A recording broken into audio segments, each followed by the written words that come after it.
Okay, it's beer o'clock on the Real Ale Guide. I've got Charley Boorman. We're standing behind a giant pack of Pilsner Urquell in a refrigerated case. How many pints is in this thing, do you know? 5,000 pints. 5,000 pints of beer. And this beer is actually, this one is the way they brewed it 170 years ago. Wow. And so it's unpasteurized and it's unfiltered and all that kind of stuff. So you're getting, you know, it's very rare that you get this beer. It's not an everyday beer. So it comes to festivals, it goes to certain pubs in the summer and stuff like that. So it's a great opportunity to go and have a go at it. And what they do with Pilsner is that they parallel brew. Right? So they always brew this. That's exactly how they did it 170 years ago. Okay. And then with industrial brewing, they test the two together to make sure that it tastes as close as possible to the original taste 170 years ago. So first of all, I'd like to ask you, what's your history with the beer? When did you first get your first real pint beer and you think, that is where I want to be, that is spot on? Well, I wasn't breastfed, I was bottle-fed beer when I was a child, because my mother was an alcoholic. And time for me to get a beer. I was joking. But my mother would never forgive me, but she drank a lot of milk that had Malibu. No, I got it from my grandmother, was a publican, and she ran a pub in the city and ran a pub in Wimbledon, and she always spoke about a really fantastic beer. She would talk about how much she loved beer, how important it was to have the pipes clean, and she would go through this whole ritual. By the time she told this story, you were just gagging for beer. So it kind of sort of came from that. And then, you know, when you travel around the world, the thing that every country in the world has in common, it has a beer. A beer. And it has a lager, and everybody has their own bottle, has their own, you know, from Brazil, you have Antarctica to Namibia, you have Windhoek, and in the Czech Republic you have Pilsner Urquell. And that's the kind of, that's the common thing, that's the icebreaker when you meet people around the world. Let's have a beer. And let's have a beer, let's have a chat. You know, my sister always says, here, have a glass of personality, she always says. What a nice thing to say.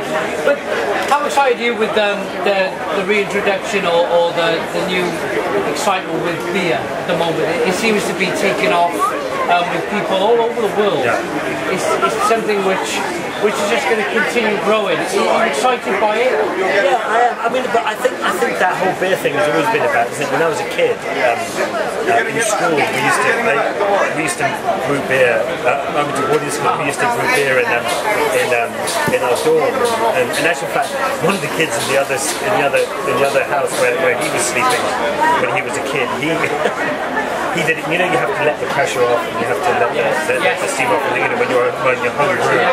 Anyway, he forgot to do that. And this mass explosion, and his whole bedroom in sixth form was just covered in beer, and then he was, of course, got in quite a lot of trouble. Well, okay, talking about this beer then, it's unfiltered, unpasteurized. Let's get it for the camera. Very let me pour you. Looking beer. This one is a tap. See, that one is the one that we all get, and that's the difference between the two. Oh wow, yeah, it's very different.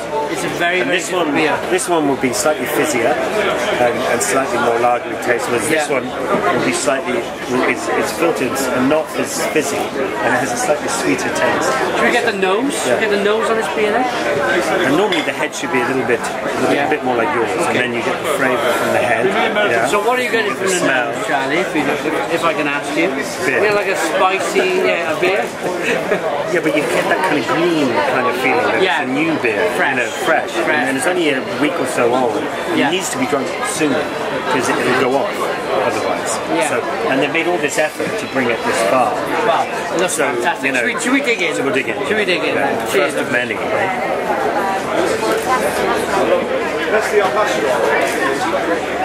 Isn't that great? And then look, try this pasteurizer. Yeah. I mean, you know your stuff about beer anyway. You've made a living out of this. Absolutely. Talk about having the best job in the world. You just wander around drinking beer. I'm surprised your stomach isn't bigger. I do a lot of running. Oh, you do a lot of running, yeah. Running to the pub. I do, yeah. Just across the road. That's the one that we know. So you can definitely see the two different beers here. So let's get a taste. So it's fizzier. It's got a more of a.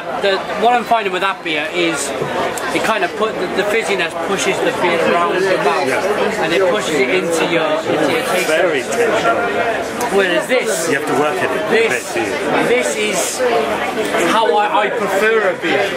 Much prefer a beer to me. But this is exactly what they would be drinking 170 years ago. Isn't that fantastic? How fantastic! And that's what's so nice about it, is the effort they put into it to make it so that they really exactly how it used to be, and to try and make this as close to this as possible. Well. There you go. So you've been spoiled. You're very lucky. I've been spoiled. Yeah. Let's have a taste. And let's have another taste. And let's see what we get from this beer. I like it. I like it. I like the Saaz hop. The Saaz hop comes out in this beer in abundance. It's spicy. It's flavourful. You've got a hint of lemon, and then you've got on the end. You've got that.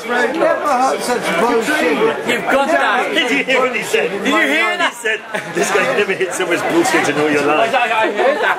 I heard that. But especially when you started talking about lemons, I was thinking I can't taste any lemon. Here today.